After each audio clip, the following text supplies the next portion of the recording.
School lunch பாக்ஸுக்கு என்ன செய்யறதுன்னு யோசிக்கிறதே ஒரு பெரிய தலைவலியா இருக்குன்னு யோசிக்கிறீங்களா? ரொம்பவே சிம்பிளா இந்த மாதிரி வெண்டைக்காய் சாதம் ட்ரை பண்ணி கொடுங்க. ரொம்பவே டேஸ்டாவும் இருக்கும், நல்ல ஹெல்த்தியாவும் இருக்கும். பேன்ல ஒரு டேபிள் ஸ்பூன் ஆயில், ஒரு டீஸ்பூன் ஜீரகம், ஒரு பிரியாணி இலை, 5-6 முந்திரி பருப்பு சேர்த்து நல்லா வறுத்துக்கோங்க. ஒரு 5-6 பச்சை மிளகா, ஒரு பெரிய வெங்காயத்தையும் சேர்த்து நல்லா ஃப்ரை பண்ணி வெங்காயம் நல்லா டிரான்ஸ்பரண்ட் ஆனதுக்கு அப்புறம் 1/2 டீஸ்பூன் இஞ்சி பூண்டு பேஸ்டையும் சேர்த்து நல்லா மிக்ஸ் பண்ணிக்கோங்க. இதுலயே 200 கிராம் கட் பண்ணி வச்சிருக்கிற வெண்டைக்காய், 1/2 டீஸ்பூன் மஞ்சள் பொடி சேர்த்து நல்லா மிக்ஸ் பண்ணிக்கோங்க. மீடியம் டு ஹை ஃப்ளேம்ல வச்சு வெண்டைக்காயை நல்லா வதக்கிக்கோங்க. வலுவலுப்பு தன்மையெல்லாம் போயிடணும். வெண்டைக்காய் வதங்கிட்டு இருக்கும் போதே மிக்ஸி ஜார்ல 3 பச்சை மிளகா, ஒரு டேபிள் ஸ்பூன் கட் பண்ண தேங்காய், ஒரு கை மல்லித்தலையை சேர்த்து நைஸா அரைச்சு எடுத்துக்கோங்க. வெண்டைக்காய் நல்லா இந்த அளவுக்கு ஃப்ரை ஆனதுக்கு அப்புறமா நம்ம அரைச்சு வச்சிருக்கிற தேங்காய் மல்லித்தலை பேஸ்ட்டை சேர்த்து ஒரு டீஸ்பூன் உப்பு சேர்த்து மீடியம் ஃப்ளேம்லயே நல்லா வதக்கி விடுங்க.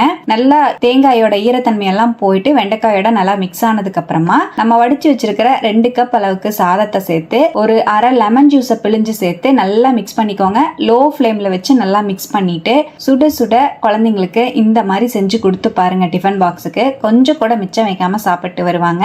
ட்ரை பண்ணிட்டு எப்படி வந்ததுன்னு கமெண்ட்ல ஷேர் பண்ணுங்க. தேங்க்யூ.